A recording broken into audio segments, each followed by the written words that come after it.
Саламатсыңарбы балдар? Кыргыз адабияты сабагыбызга кош келиптирсиңер. Биз бүгүн силер менен балдар Шатман Садыбакасовдун өмүрү чыгармачылыгы менен анын Акбозат драмасына арналган кайталоо сабагыбызды баштайбыз. Алгач сабагыбызга киришердин алдында төмөнкүдөй максат коюп алалы. Алган билимдерибизди бекемдейбиз, драмадагы каармандарга анализ берүүгө машыгабыз, адептүү, максаттуу, сабырдуу, өз мекенин сүйгөн инсан болууга аракет жасайбыз. Балдар, биз буга чейин Шатман Садыбакасовдун өмүрү жана чыгармачылыгы менен таанышканбыз. Анын Акбозат драмасын окуп, талкуулаган элек. Ошол алган билимдерибизди бышыктоо максатында бүгүн силер менен суроолорго жооп алууну көздөп турам. Анда эмесе суроолорго кезек берейин. Силерге ийгилик болсун. Азыр мен силерге суроолорду катарынан тааныштырып чыгам. Силер ошол суроолорго катары менен жооп дептериңерге жооп жазганга аракет жасайсыңар. Андан кийин жазуу ишин бүткөнүңөрдөн кийин анын туура эмес экендигин биз текшерип чыгабыз балдар. Анда эмесе биринчи суроо. Акбозат драмасы кайсы тарыхый инсан тууралуу жана анын кайсы жоргосун баяндайт? Экинчи суроо. Шатман Садыбакасовдун драмаларын ата. Үчүнчү суроо. Кайсы чыгарма Шатман Садыбакасовдун жыйнак томдору эмес? Күндөр, Бир үзүм жалын, Кең дүйнө. Төртүнчү суроо. Хандын аялы кандай болушу керек? Бешинчи суроо. Шатман Садыбакасов кандай улуу өнөрпоздор менен бир айылдан эле? Алтынчы суроо. Шатман Садыбакасовдун алгачкы аңгемелер жыйнагы. Атайсыңар балдар. Жетинчи суроо. Малике Аяр ким? Акбозат драмасында бул. Таштай катуу, кебездей жумшак карысы бар, жылдыздай бийик намысы бар деген сөздөр кимге таандык? Бул 8-ci суроо балдар. 9-cu суроо. Жылуу айтып жылаандай арбаган, таттуу сөзүнө мурда тартуусун камдаган, көркоодой аңдып жибек менен байлаган каарман ким? 10-cu суроо. Атың хан болгону менен башың маң бейм, сөздү көчүк басып угат. Элдин жайынан мурда хандын сарайын сурадың, хандын адеби да ушундай болобу? Бул сөз кимге карата айтылып жатат? Драманын негизги идеясы эмне? Бул 11-ci суроо балдар. 12-ci суроо. Лайлум ким жана кандай каарман? 13-cü суроо. Ордонун кызыл алтын ак күмүшүн тепсеген мен, бирөөлөрдүн мүдөөсүн тепсеген мен, мамыдагы атты да бошоткон мен. Бул сөздөр кайсы каарманга таандык?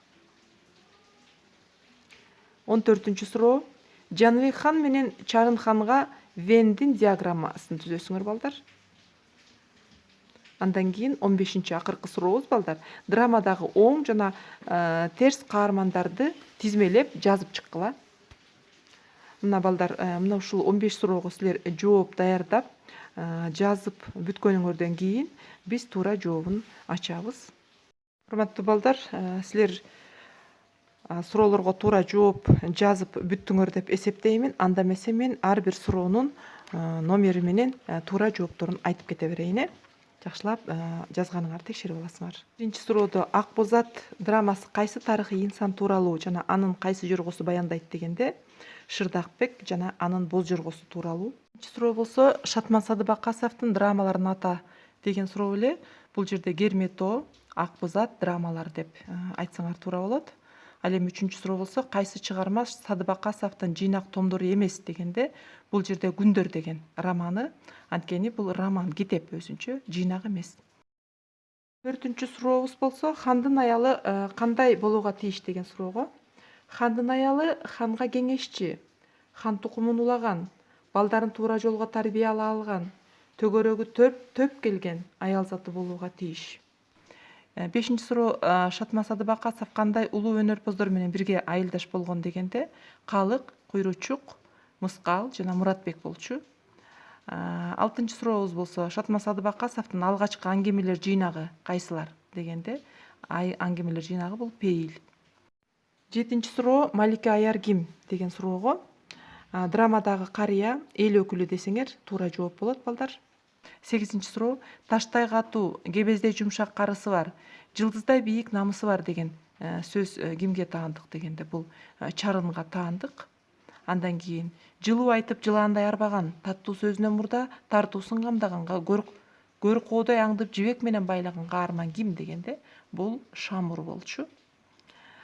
10-чу суроо атаң хан болгону менен башың маңбейм. Сөздү көчүк басып угат. Элдин жайына мурда хандын сарайын сурадың, хандын адеби да ушундай болобу? Бул кимге таандык? Кимге карата айтылып атат? Малике Аяр Чарынга карата айтып аткан. 11-чи суроо драманын негизги идеясы эмне дегенде эл жерин коргоо, намыскөйлүктү туу тутуу деген туура жооп болуп эсептелинет. 12-чи суроо Лайлум ким жана кандай каарман? Лайлум Чарын хандын кызы, ал акылдуу, адилеттикти, элдин ынтымагын көздөгөн каарман. 13-чү суроо Ордонун кызыл алтын ак күмүшүн тепсеген мен, бирөөлөрдүн мүдөөсүн тепсеген мен, мамыдагы атты да бошоткон мен. Бул сөздөр кайсы каарманга таандык? Бул албетте Эркайымга таандык. Жаныбек хан менен Чарын ханга Вендин диаграммасын түзгүлө дегенде ал төмөнкүдөй түзсөңөр болот. Экөөнүн айырмачылыгын Жаныбек элди ойлобойт, күнүмдүк хандык жыргалдоору менен алектенет, намысы жок. Ал эми Чарын болсо куу, баскынчы, кара ниет, бардык нерсени акылы, амал-көйлүгү менен иштейт. Ал эми экөөнүн окшоштугун хан эл мүдөөсүн көздөбөйт экөө тең дегенди алсак болот. 15-чи суроо драмадагы оң жана терс каармандарды тизмелеп жазгыла деген суроо болчу.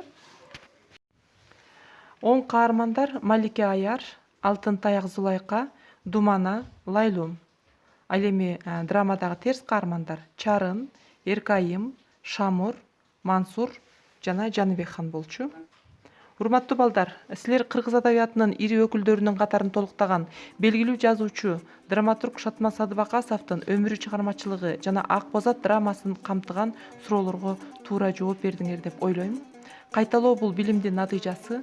Алган билимиңерди дагы бир ирет кайталоо менен бекемдеп алдыңар деп эсептейбиз. Анда эмесе бүгүнкү сабагыбыз ушу менен жыйынтыкталды.